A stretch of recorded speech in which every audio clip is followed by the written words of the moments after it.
Welcome back to the Heads Up Podcast. This is episode 5, where we continue the story of Gavin Smith and his life and legacy. We're going to jump back into the action, pick up from where we last left off. The chips you see on the screen will be the 1,000, 5,000, and 25,000 unit markers that we'll be using for today's contest. Flop ace queen with an open ender. Jack 10? Yeah. Ooh. Oh, I was drawing thin then, I guess. King's dad. Wow. Yeah, my turn to get sadness. the right side of one. Yeah.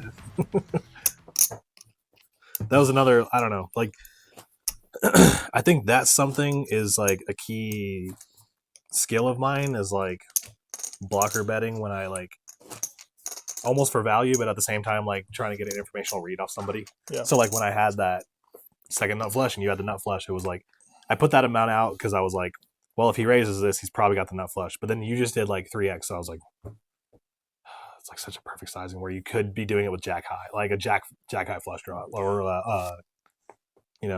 In that spot right there that we just had, I think that's a leak in my game that I maybe need to talk to my coach about. Is where if I am confident that ace queen could be good, that it's in the range of being good, that you don't have a flush, that you don't have even if you have a set there, like me raising you instead of hero calling you there, I think is a very valid option. And I think that's something 100%. I think it comes down to the like. This is where I think PLO has a lot more key blocker strategy in it. Mm-hmm. Where if you had the ace of hearts, sure didn't. Okay, but if I did, yeah, that's a key. That's Absolutely. A key card, right? Like, or you have like a 10 of hearts, jack of hearts, or something like that. Like, it comes down to your blocking range. It just really comes down to those secondary cards where you know your opponent can't have certain situational hands. Right.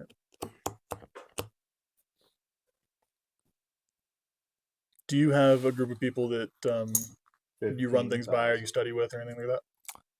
Only No Limit. Like we have a group, like we have a text group that where my producers in it, and like essentially we run by situations where it's like, have you guys ran into this where somebody has done this, right? Like they'll show a picture of like an online hand that they played, right? And it's like, how is this person supposed to have this hand, right? But not for PLO or like mixed games.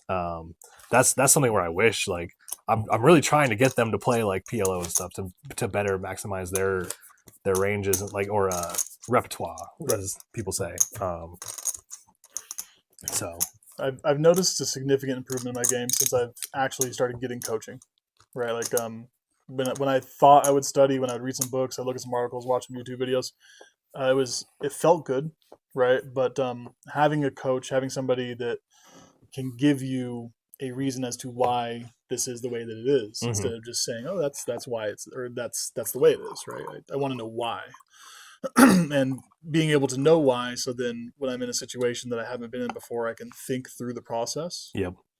Is super helpful. Or like the mindset that they have, right? Like sometimes they look at hands differently than like you would look at helpful. Not bad. Double suited, ace jack 6-5. Way better. Okay, I feel better. Yeah. So my coach, his name's Matt Bode. Okay. Let's give him a little shout out. Shout outs to my guy. So he's won an online bracelet. He plays majority online, but he's been playing a lot more in person recently. For sure, yeah. And all of his students are having success. I want to say I might be the least successful student he has. In PLO or like in general? So we haven't started going full force into PLO yet. Gotcha. I have some very good people that I can reach out to for PLO. Not to say that my coach is not capable with PLO, but I have some of the best PLO players in the world that I could call up and be like, hey, how do I do this? Check. I don't want to abuse that power, though, so I haven't done it because my coach is good and he does a great job. But if him and I run into a situation where he needs help explaining something, then I call one of those guys. Mm-hmm. Check. I'll check. Check. There was a fun situation at that. So the one you mentioned, the Fall Coast Classic that I won that one time. Mm-hmm. Recently. Yes. I say that one. That one recently, time. yeah. Yeah. It was maybe 2 events ago, right? We just did an event, but it was the event before that I won the opener. Me and one of my study partners got heads up, and that was really cool because we were on separate tables the entire time. Check.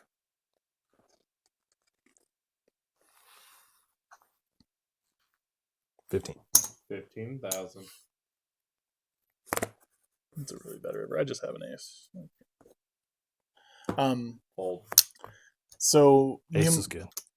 Ace was good. Don't tell I me remember that. the dirty 2 pair. Okay. Ace fours. Aces and fours. Sadness. Yeah. So we were at separate tables the entire tournament. We got down to the money. Fantastic. We got down to the final table. Yep. Final table, we got sat directly to my right. And so... All right, gentlemen, blinds are up. We are at 5,000, 10,000, 10,000 ante. So final table, he got to my right, and he's a very aggressive player. So I was put into a lot of situations where he was check raising me with fantastic range. He should, and I'm having to fold to him, and it's just a stressful situation. He's putting you in the blender like every other. He is, man. I think he's a much better player than I am. Woody. Just so he gets a little credit there, he's fantastic. He's a better player than I am. And we ended up getting heads up, and I knocked some people out. He knocked some people out, and we get heads up, and we have the same stack. He has maybe like 3 blinds more than I do. Okay. Yeah. And so I say to him, like, we're talking about, do we want to play it out? Do we want to chop? What do we want to do?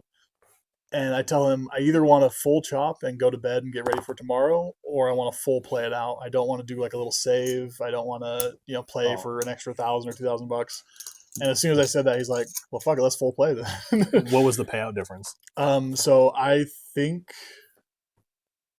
I can look it up on Hendemah, but I think first place was 21K, and I want to say second place was 15. Okay, so it's like 6K. Yeah. Yeah. So, and I'm not confident in that. I can look it up on Hendemah for sure, but it was significant difference, right? Yeah. And so yeah, he said let's full play, and we did, and maybe 4 or 5 hands in, ended up getting it all in. What was there like a key hand in that tournament or in that heads up like that you specifically remember that kind of set you up to win that tournament? Like, so like what was the buy-in? What was the field like? And then was there a key hand that you think that set you up to win that? So key hand, nothing I can think of off the top of my head. But buy-in, I believe in that opener was either $300 or $400. The field in that event is typically, I believe it's a 2-day. It's their opener. It's a 2-day event. Mm-hmm.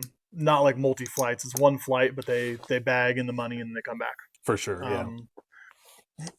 And I want to say they broke the record on how many people were in that flight or that opener.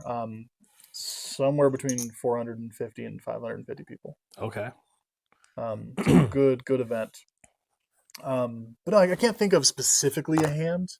I know that when I play my best poker, 25,000. I feel like I'm folding more than I'm not. Like I feel like I feel like I'm card dead. I feel like I'm folding everything I can, and I notice that when I win big tournaments, it feels like I am making more big folds than big calls. Call. I like the way you put that because I won one of the Run Good series ones, and like a lot of the things I remember from that tournament are making massive folds in situations that were like could have killed my tournament. You know, yes, absolutely. Like being so short stacked, like on the button with Ace Jack with like a guy who raised right to my right. Like I was like, but one of the key things was like this guy hasn't raised a hand in like an hour. I'm like, Ace Jack really that good here? Right. Check. Yeah, I can't think specifically in that one. There's definitely some tournaments in my history that there's some hands that were the reason I won those tournaments. Like my best weekend was a series at Wild Horse in Pendleton, Oregon, where I I took second in their Thursday, which was their high roller. It was a $400 buy-in. Yeah. And that was fun because we got down to the final table and not one person talked about chopping. And it was a Thursday night tournament. We played till 7 in the morning and I took second. It's my last green chip. Your last green chip? You're going to give me that? Oh. I don't know, maybe. You're definitely giving it to me. But so we played till 7 in the morning. I took second in that for 21,000. And then I won the main event that Sunday for 30,000. So it was a $51,000 weekend. Damn. But that main event, there was a hand that catapulted me for sure. Don't do that. 45. 45,000. I remember very vividly the hijack opened, the small blind flatted. I looked down at ace queen offsuit, and I think I don't mind getting it all in here final 3 tables against the opener hijack with ace queen off here. The limper from the small blind, I think I was big blind. Limper from the small blind can't really have a strong hand here, or shouldn't have a strong hand here. 150. So I jam. Raise 150 total. Wow. So I ended up jamming with my ace queen off. They both snap called. Hijack had queens. Small blind had kings. Or no, sorry. Hijack had aces. Big blind had kings. I flop a queen, river queen. And it's just beautiful to triple up and just be massive stack the rest of the tournament. That's always the dream spot.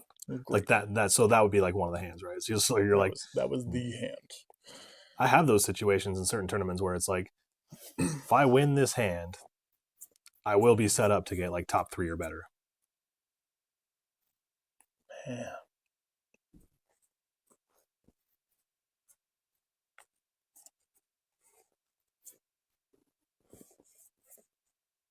Feels like you have second nut flush. Nope. Oh. Worse for sure.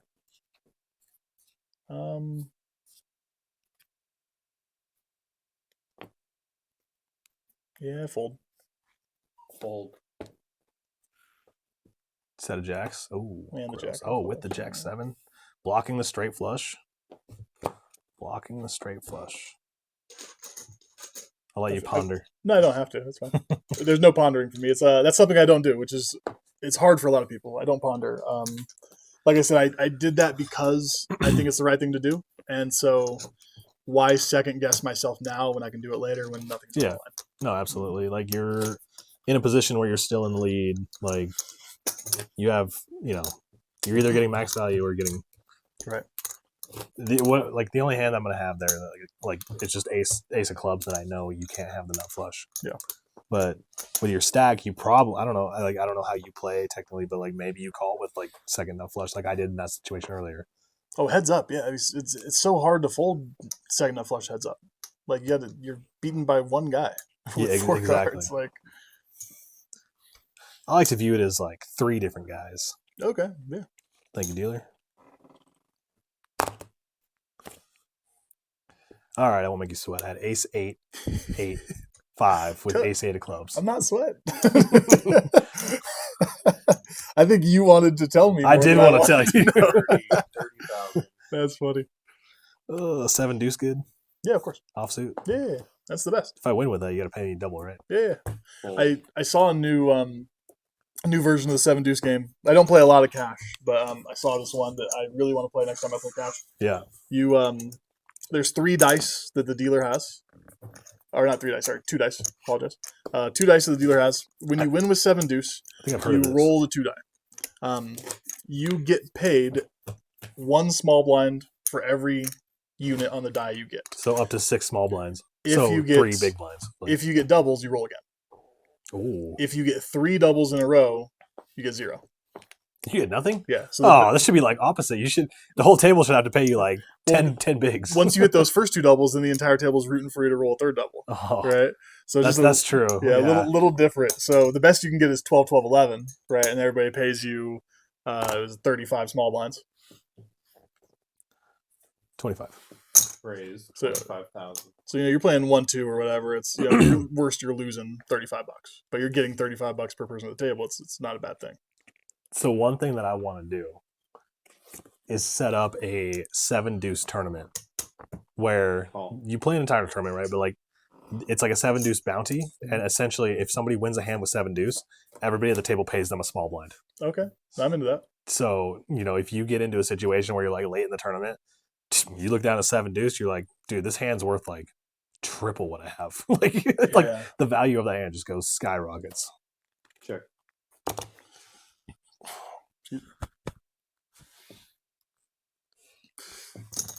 $20,000.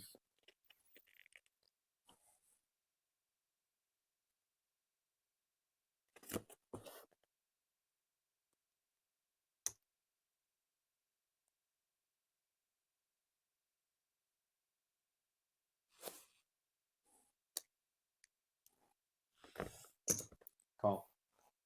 Did Fair. you say fair? What do we need to? Yeah, that's fair. What do we need to fade here? Is that one of them? That's one of them.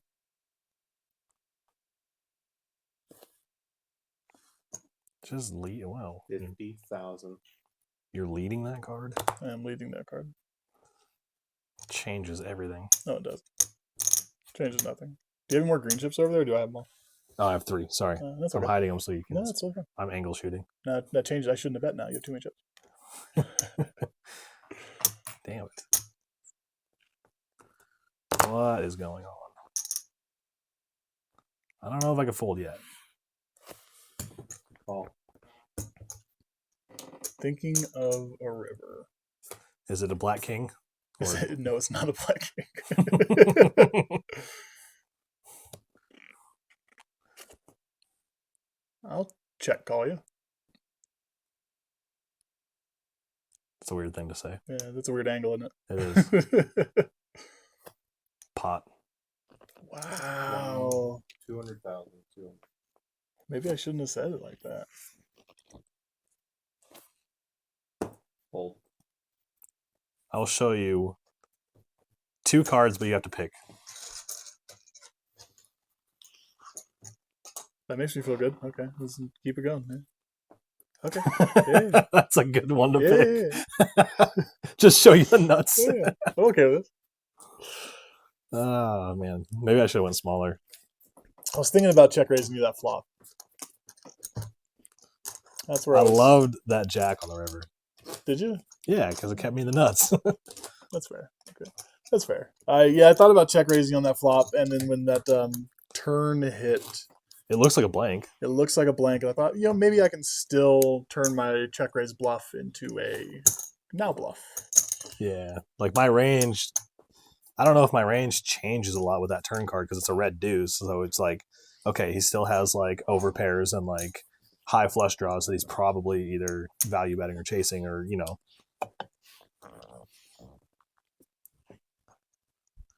Then I just pot river and you're like, damn it. I really wanted to hero call you there too. Yeah. Just not for pot size. Maybe half pot. Half pot might have worked better. 100,000. Yes. I would have been into it. Check. Checkity check.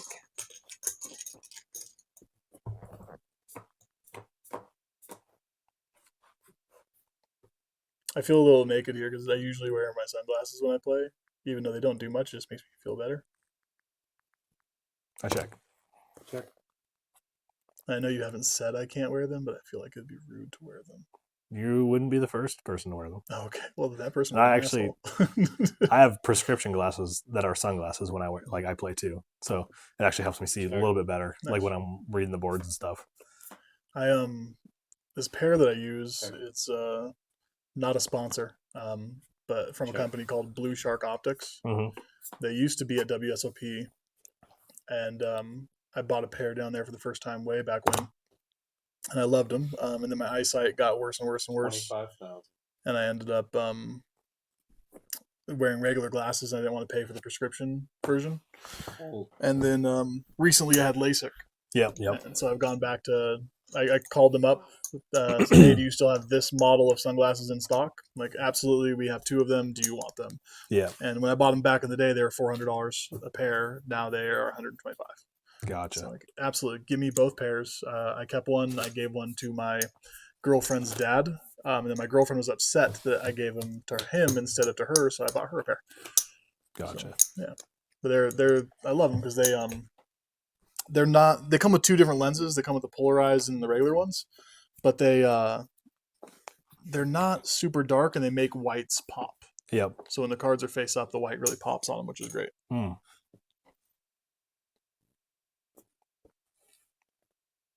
Oh, it's me. Yeah. What am I doing here? We're not playing poker. It's okay. No, Call. absolutely not.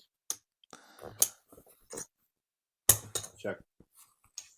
That's cool. So, like, your sunglasses, like, you're just absolutely in love with them. I do. Even There's just a- outdoor, like non-poker sunglasses, they're my favorite. There's a place in town that I get mine from, and, like, they got, like, gold rims, and they're kind of like the bronze polarized ones. Yeah. Just, I love them when I'm playing, even in, like, indoor situations, because, like, they don't go dark. They're, like, more brown tinted. Yeah, these ones come with the polarized ones, too, that you can pop in, but I don't like the color change. Like I said, because these ones make the white really pop, Yeah. I have no issues with it. Absolutely understand that. Like, it's people always give me shit for like wearing sunglasses indoors, and I'm like, dude, these are prescription. What are you gonna do? Yeah, try these things out, too. I think you'll be crazy impressed with the white popping. I really enjoy it. Really? I explain it to people, and then they don't understand until they see it. I feel like I'm about to like, matrix the shit out of this. You got a red pill or a blue pill? Oh God, pills are not my drug of choice. Natural pills, like natural selection over there. What grows in the ground? No, definitely. I don't know if that's true either. I don't know. Drugs are a weird thing. Cause like I grew up in Oregon, right in Portland. Family, lots of drug issues, lots of alcohol issues. My family grew weed for the majority of their life before it was legal, and even after it was legal. Cool family. I Cool family. It's cool. Yeah. Well, so it kept me out of drugs, which is weird. Like I never tried any sort of weed products until I was 24, 26. Damn, I was gonna pop you. Yeah, you gonna pop it. I was gonna raise you. Whatever you raised, I was gonna raise you. And so I tried weed for the first time when I was 24. Had bariatric surgery about 2 years ago now, and so weed is a thing that I do not partake in because it gives me the munchies, and having bariatric surgery, meaning I can't eat very much, it's rough. That's a better reason than why I don't smoke it. I don't smoke it because the shit gives me panic attacks. Panic attacks? Yeah. I talked about this in the last episode, but I'm clinically diagnosed with like OCD. So there's certain things that like, I don't know what it is, they trigger me, but like I used to smoke weed and like I wanted to do it to calm me down, but like, dude, no matter what I smoked, fucking freaked out, man. Yeah. Like just off the walls. So I'm pretty open about my interest in psychedelics. And so I've been getting into shrooms and DMT and that kind of stuff. But I'm very responsible with drugs. Like in your house with a blanket on. Yeah, like I don't if I'm doing any sort of drugs, I commit to, hey, I'm not going anywhere the rest of the day. I'm not going to get in a car. I'm not going to make important decisions, right? Like, but I know other people that they can't function unless they're high. Right? Oh, yeah, I know people like that too. But yeah, for me, it's call 30,000. I'm very risk reward oriented, and the risk of killing myself, killing somebody else, injuring somebody, doing something stupid, drugs and being high is not worth that. So if I'm going to do stuff like that, I'm going to be as responsible as I can be about it. Right. And I see other people not make that decision, and that's definitely frustrating, but it's their life. So yeah, check. To each their own. Absolutely. In a way. Yeah, unless you're driving high and killing someone, then it's not your own. You're also you're impacting other people's lives. Absolutely. Like, if whatever you're doing is fetching into someone else's lives, then I'm very big into, like, if I see somebody drunk and want to drive, I'll offer a ride every time, or those kind of things. Yeah. Raise 60,000. We had a fun experience recently. So this has nothing to do with being high. Completely changed topic, but being responsible. I've learned that the security over at Circus is not there. You have 5'3"? Do I have 5'3"? Probably. Bold. Definitely have 5'3". I was gonna say I'm gonna find out. 5 was one of my hours. I had 7'8", but with backdoor clubs. But so I learned that the security at Circus is not good. Me and the girlfriend were there We're staying at Silver Legacy. Oh, and the white bud does pop on these, by the way. It's great, right? Yeah. It's so crazy. I was going to wear these for the rest of the episode. You go ahead. But so we were staying at Silver Legacy. We were looking for some food. It was right around midnight, and we were going over to the food court at Circus. And I want to say there was 6 or 7 what looked like kids to us. They looked like 14, 15-year-old kids. They got the arcade over there, yeah. Yeah, and I mean, they said that, I'll quote the girl, she said, "We're grown-ass adults," is what she said. But no fucking way. So it was like 3 of them fighting 3 of them with one girl being just like the bystander, right? Yeah. And so I am, I'm with my girlfriend, and I say, hey, kind of go over to this side. Let's walk around them. No security to be found. How long was that going on for? Like probably 5 minutes. Oh, okay. Right, nothing crazy. But even I'm used to security being there in 45 seconds for these kind of things, right? Yep. So about 5 minutes goes on. The girl that's with them gets thrown to the ground by her boyfriend accidentally a couple times, where he's like trying to pull the girlfriend away and throw her down. Okay. I was like, how does a guy accidentally freaking? Well, they have to be high or drunk or something, right? They're on something. Or they're just stupid kids. I don't really know. But so when the girl gets thrown down a couple times, my girlfriend starts walking that direction, which means now I have to start walking that direction. Yeah. And so me and 3 other adults got there at the same time. And one of the kids was getting kicked while he was down. And so that's when all 3 of us kind of jumped in and pulled everybody apart and stopped it. But I was surprised that security. This is now we're taking so long. We're at 10 to 15 minutes. There's still no security. There's been 4 employees that have walked by. For sure, yeah. And no security. So it's pretty crazy. Blew my mind. Check.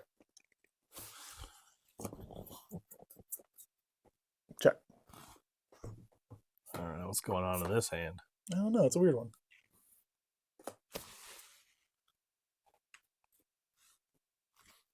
Check. 9. No more action. Queen. Yeah.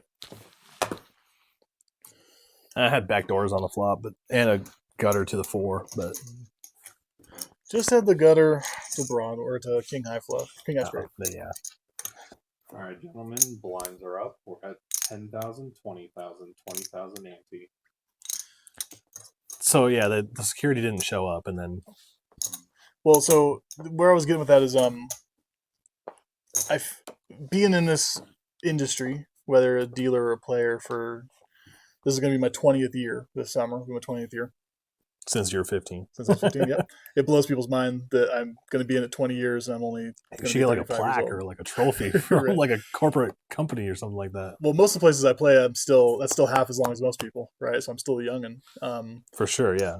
But I've seen so much craziness on both the good and bad side, right? Because you see people win hundreds of thousands of dollars, lose hundreds of thousands of dollars. You see those fights. You see the people taking care of people. Yeah. You see everything in between. And it's absolutely. You meet everybody in every walk of life. And it's just so interesting. Hard for me to explain to people who are not in the business what it's like being in the business. Check. I used to tell people when I dealt that it was like being a porn star when I was a dealer, because you're bent over a table all day dealing with dicks and assholes. Check. You're distracted from the sand, man. No idea what that's like. That's funny. Check. 2 pair. No more action. Are deuces good? Deuces are not good. 2 pair, 9s and 3s. So, it's really hard to miss a board on like PLO. Yeah. Like something's happening though, that's for sure. If you consistently miss a board on PLO, like it's almost like you're having the worst day of your life, because PLO is a game that I consider like if you're running bad and no limit, you can jump over to PLO and just flip your whole day around, because you can't run bad in PLO. Like the only way you run bad is if you just like 10 hands in a row cannot hit a flop. Like that's what, in the span of 30 minutes, like that's run bad, right? I know it's anecdotal, but I used to feel that way when I was doing horrible at Hold'em. I'd go play Pai-Gow. Oh yeah. Because Pai-Gow too, it's like you always have a hand, like it or you push, like you either push or you win, like. And if I'm getting 7 deuce all day, I'm gonna go play Pai-Gow. I'm gonna bet the Pai-Gow bonus some hope. Mm-hmm.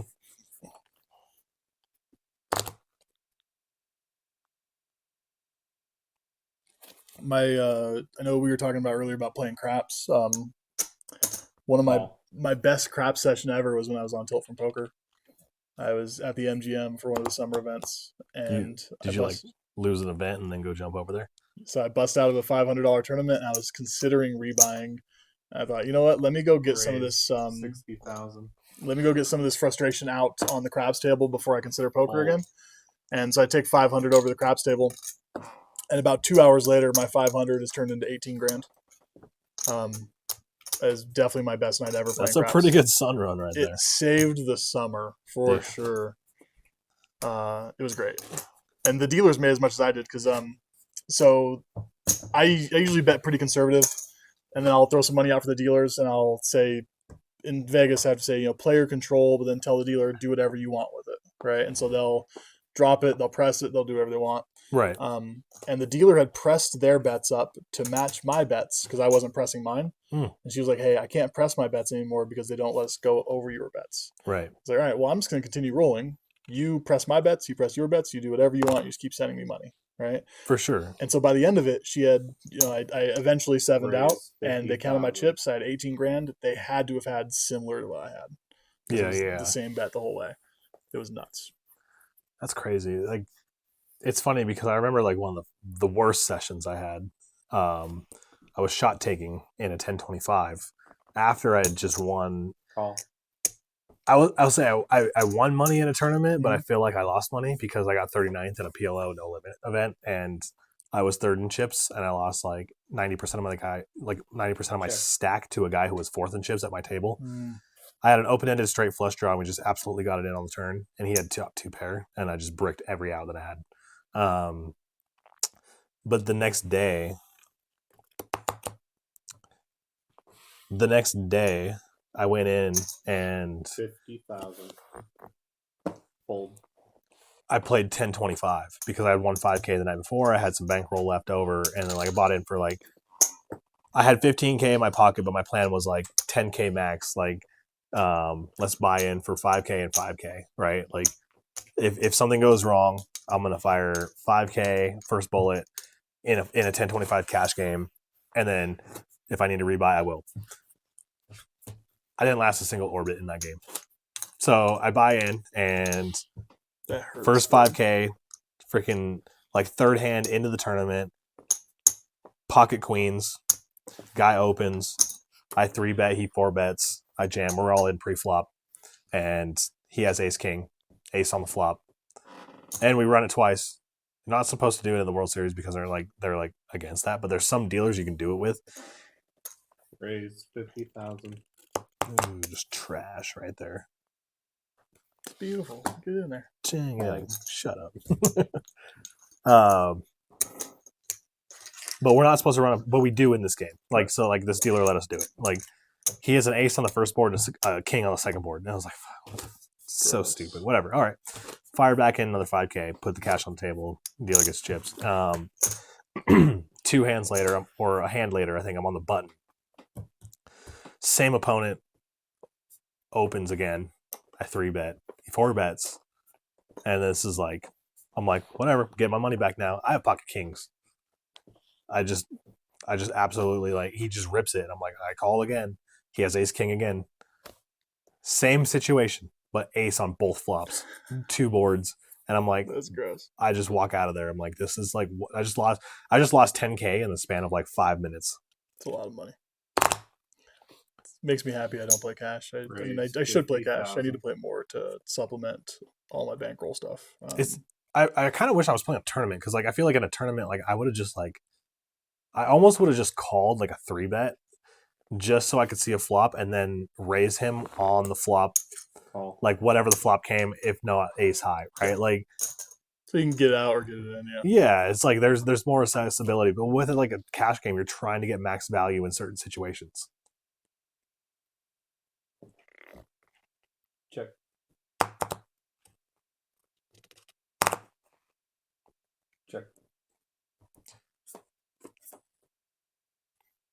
Interesting situation. That's all I'll say. Is it? Okay. Check. Not this hand, just the story that I was damn telling it. No. you. Oh, no. I was confused. I didn't mean that. I have 2 pair, Jack 4. Oh, you No lucky more river, son of a I had overs. I had 9s, and then I had Jack 4. 7-4. Yeah. Ooh. Jackson 4. I was gonna bet that turn too, and he said interesting situation. Fucking check. I was talking about the story that I was telling you about, and like it That's funny. changed absolutely. Yeah. That's too funny.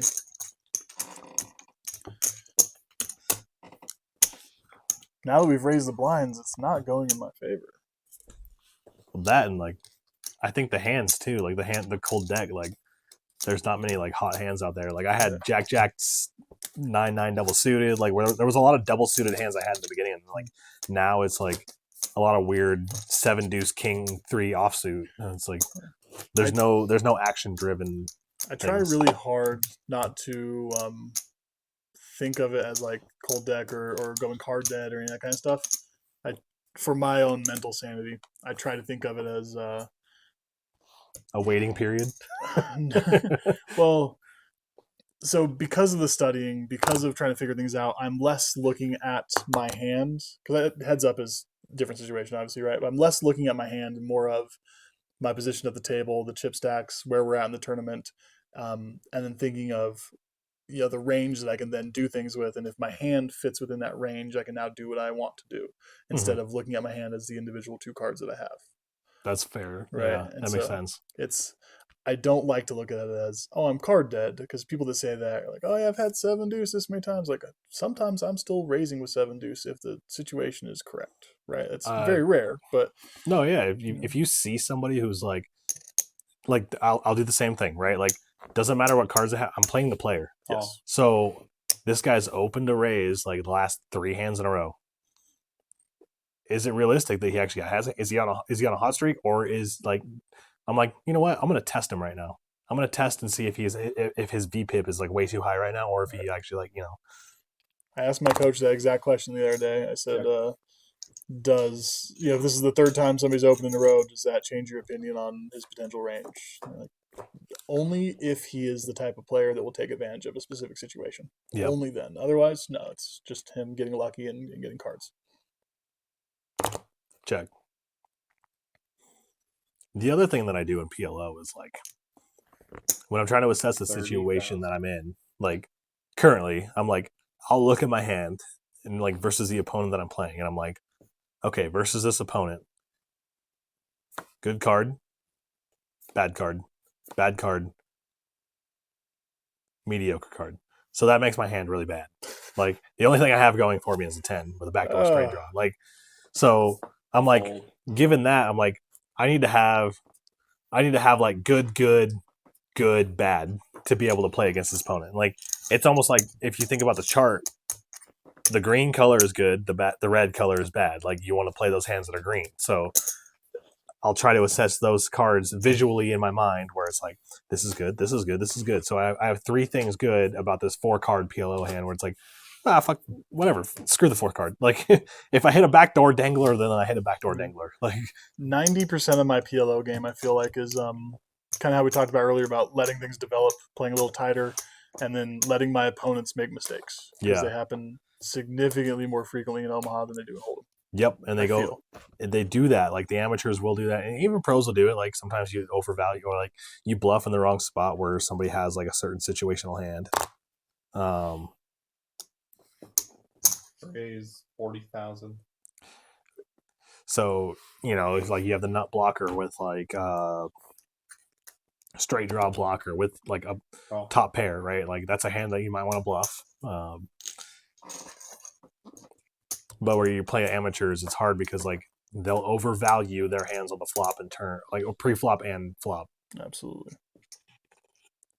Or if they don't understand the concept of a blocker, or a new concept I'm learning recently is the concept of unblocking. Yep. And that's one that is new to me and that is blowing my mind, that I forget about all the time. Check.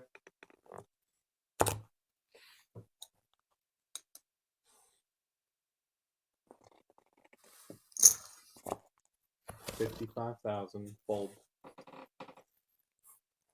Probably doesn't matter. It doesn't matter what card I show you in my hand. It might not change your view on what I have. Well, it's hard for me to win when I have ace high. I did not have ace high. Okay. I at least had a pair. I had ace high, no draw. A lot of draws.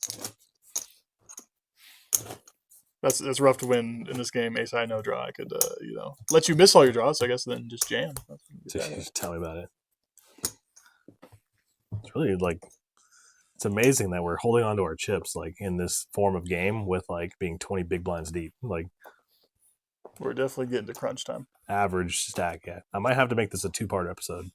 You do whatever you see fit. Part 1, part 2.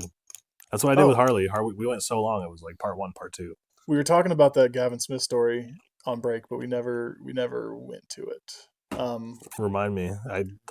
So many things have happened since then. So, me and Vanya were talking about how there was a, the name Gavin Smith, the professional Canadian player who is now dead. Right? The one who always pops up on Google when I search your name. Yeah, he always pops up on Google. So I met him for the first time in Portland when one of the clubs paid for him to come down as a professional player. They were advertising, right? Yeah. I have pictures with him and stuff. It's fun. But over the course of time, I met him, I want to say 7 or 8 times. And he was always too drunk to remember my name. Somebody has recently pointed out that maybe that was just a gag and he did remember my name and was just doing that to fuck with me, which is very possible. Understandable. Met him several times. He supposedly never remembered my name. One time even his girlfriend messaged me on Facebook Messenger yelling at me thinking it was him. And he messaged me the next day saying, "Hey, I'm so sorry about that." Right? And so I still have that message on Messenger, which is just fun to go back and look at. The morning that he died, I woke up to about 200 messages on my phone with people asking if it was me or him. Oh God! Right, and so that was an interesting time. Did you message any of them back, or just leave it as is? I made a Facebook post, pretty public, so people knew that I was alive. Okay. I was gonna say that's a weird situation to be put in. My mom was freaking out because she didn't understand there was another poker player named Gavin Smith, and so she saw it on one of the feeds where poker player Gavin Smith died at blah blah blah blah blah, and so she was tripping. Did you check? Yes. Okay. I did not, but I am now. Oh, okay. I checked. I thought I saw a hand moving. I just want to double check. And then, so the actual story that I wanted to tell, I said to tell that to preface it. I was playing a bracelet event. It was a turbo bounty, and because of the fact it was a turbo bounty, that style, I got short and I got my money in super bad. You're good. I got nothing. I got my money in super bad 3 times in a row and doubled up a couple of them, got some bounties, a couple of them. Right? For sure, yeah. Super bad. Yeah. And a reporter comes by for Poker News and somebody says what happened. And so the reporter comes over and talks to me and I explain the hands to him. He writes a little article about it. And as he's walking away from the table, I'm joking around with the rest of the table because I tell him my name's Gavin Smith. He kind of gives me that weird look. And some people at the table had that look too. And he was walking away and I made a joke that I think Gavin Smith would have appreciated. And I said, let's try to win Gavin another bracelet. And then I also made that joke that, when he died, my poker game got stronger. I Highlandered him, right? And the Poker News guy heard that quote as he was walking away, or heard me say that, and he wrote it as a quote in the article when I was just being funny to the table. And some people were super offended.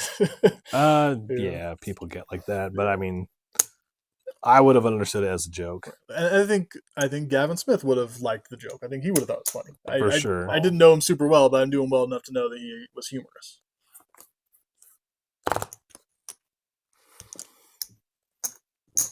$60,000. Why so much? That's the max. Damn it. I'm capped here, bro. I have an absolutely shitty hand. I might have a shitty hand. Might not. I don't know. I want to, raise the shit out of you, but I can't. I got nothing. I don't know what you have. I feel like it's nothing. It's a King Jack 9 deuce with 9 deuce suited. We have a very similar hand. Yeah. I feel like because the king or the jack's not suited there, it's such a lower. They're blockers at that point, right? They're not really a flush draw. I had one suit with the what I was doing. Maybe I'm playing too tight. I don't know. You afraid of losing your lead? I've already lost the lead. Not that I'm not trying to antagonize you. It's like it's kind of like a drilling into the person, right? Like I've had that situation with my own brain where it's like maybe I am afraid of losing the lead. Oh no, I feel like I don't know if it's that. Have I changed what I'm doing because I'm like of a certain hand that killed me? Like, you know, it's almost like the opposite of tilt, right? Like I'm trying to force the action because I'm on tilt. But then there's also like, am I playing too passively because I'm on tilt? Last time. Fold. Last time you're folding? Yeah. Yeah, you're way ahead. You're way ahead every time. I mean, I feel good about this. Like, I could be upset that I'm behind now, but I'm also happy that I'm not getting it in bed. Yeah. You're trying to win. Trying to win. I never not so. My girlfriend and I had that conversation. She said, "You want to break some of this down for me?" Yeah.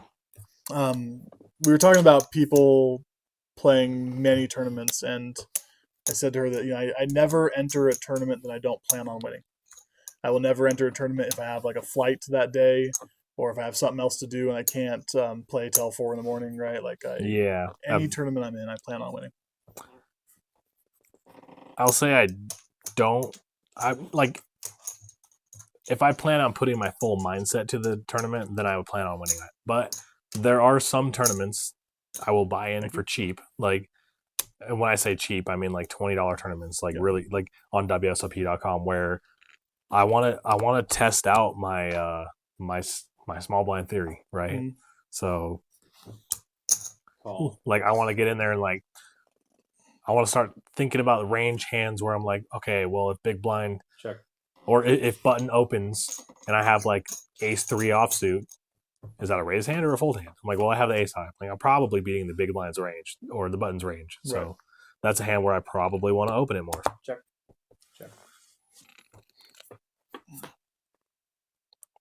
Time for a royal again? Oh shit, I'm checking out. That's okay. I'm out of turn. I thought you were the button. Check. Totally. Doesn't change a lot. Doesn't change a lot. In a PLO game. 25,000. Call. Worst straight. Flush. Worst flush. Ooh. Oh, second worst flush. I thought the 3 was a diamond. Yeah, so even on like global, I'll jump into some $6 tournaments, some $12 tournaments, and even those, man. I guess I'll test strategy, but I keep your mind plan fresh. on winning every single one of them. It never happens, but yeah, those are the ones where it goes back to also like playing against amateur players. Like, you know, there was one I played online today. It's $20. Again, like there was some strategy I employed. Like I had opened the small blind with pocket fives, or somebody opened the cutoff. I was in the small blind with pocket fives. And I 3-bet pocket fives. Usually that's a spot where like maybe I just call, right? Like drilled the flop because he called pre-flop when I squeezed, and the flop was Jack 8-5. I'm like, that was a perfect flop for what I was expecting with pocket fives. Absolutely. I just bet small, maybe like quarter pot. He re-raises me. Fold. He re-raises me to like pot size bet, and I'm like, Jack 8-5 board. I'm like, it's really realistic that you actually have pocket eights here, but I'm like, with the hand that I have, I'm like, there is a flush draw out there. So I was like, maybe he has flush draw, ace jack, king jack, something like that. Like he's just overplaying his hand because it's a $20 tournament. Like people play that, do that all the time. I'm like, well, yeah, well, I guess we're getting it in, right? So we get it in. He has pocket eights. And I'm like, that was the worst case scenario. Turn 2 pair, backdoor flush draw, straight draw. It was a gross turn 2 pair, but Jack 7, 3-5, 2 diamonds. I mean, that hand there with the kings with nothing to go with it. It's like in a full ring game, it's like it's so bad, right? But heads up, I don't know if it's good or not, right? Yeah. Yeah, if you had like flush draw with your kings, then it's like totally different story, right? You're like, we gotta if I got the diamond, we gotta get that there. Absolutely.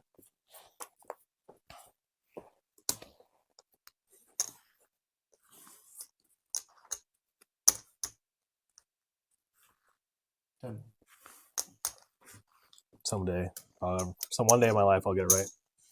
Call. Yeah, it's not like you're hosting, right? Yeah, who's running this shit? Check. Oh, thank God. part of that game, right? Where I'm like, all right, gotta let the board develop and then see what's going on. Shitty flop. Shitty flop. How shitty? That's shitty. That's pretty good shitty right there. Check. 50.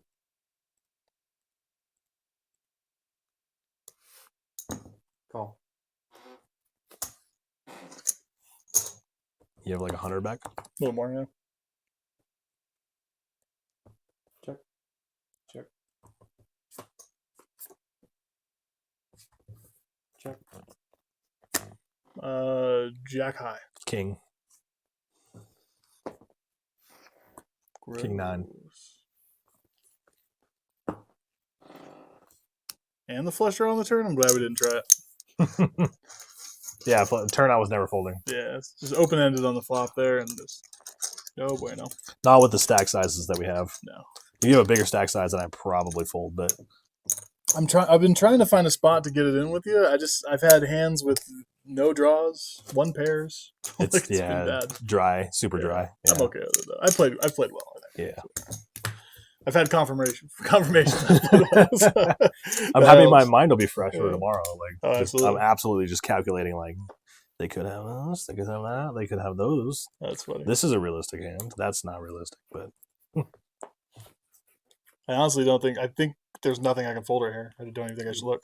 you're probably right. So let's just bump it. All right. 90. I pot. I call. All right. I have kings. We got a pot all in. No more action. Oh, this is a good start against kings.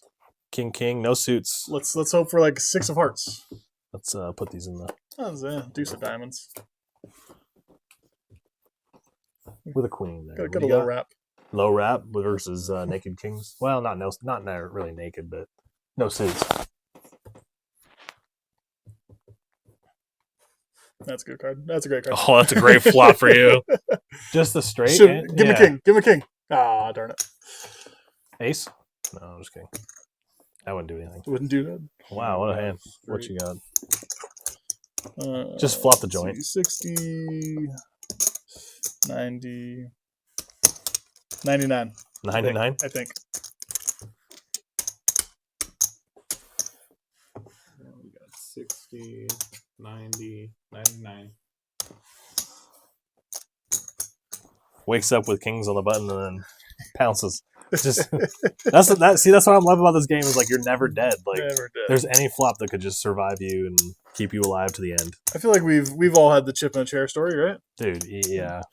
My biggest, like, people tell me their stories, their chip and chair stories, and I feel like once your chip turns back into like 10 to 15 bigs, that's the end of the story, right? The rest of the tournament's back to the rest of the tournament. Yep. My biggest one is from 0.7 bigs online to coming back and winning it. For sure. That was super fun. All right. Give me some heat. Let me get those chips back. You don't want the heat. You want the deuce 3, 5, 6. Deuce 3, 4, 5, whatever it was. You're probably right. I'm 100% right. What are you talking about? Can't argue with me. Oh, you got all those chips and now you're going to Raise 60. do that.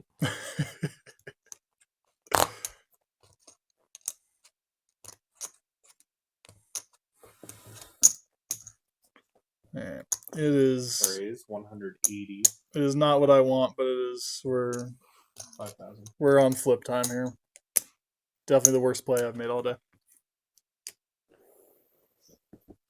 Call. All in. Call. Ace, queen, 9-7. 1 suit. Yeah. Ace, king, queen, Ugh. deuce, no suit. Gross. Yeah, I'm way behind. So you have the 9-7 working on Come on, 7. your danglers. Deuce. 3, ace, deuce. Ace, deuce working. Yeah, 8. I got an 8 now. Queen. Chop it up. Ace, queen, deuce. Oh, gross. That's what we do. Nice. Gavin Smith, thanks for coming out, man.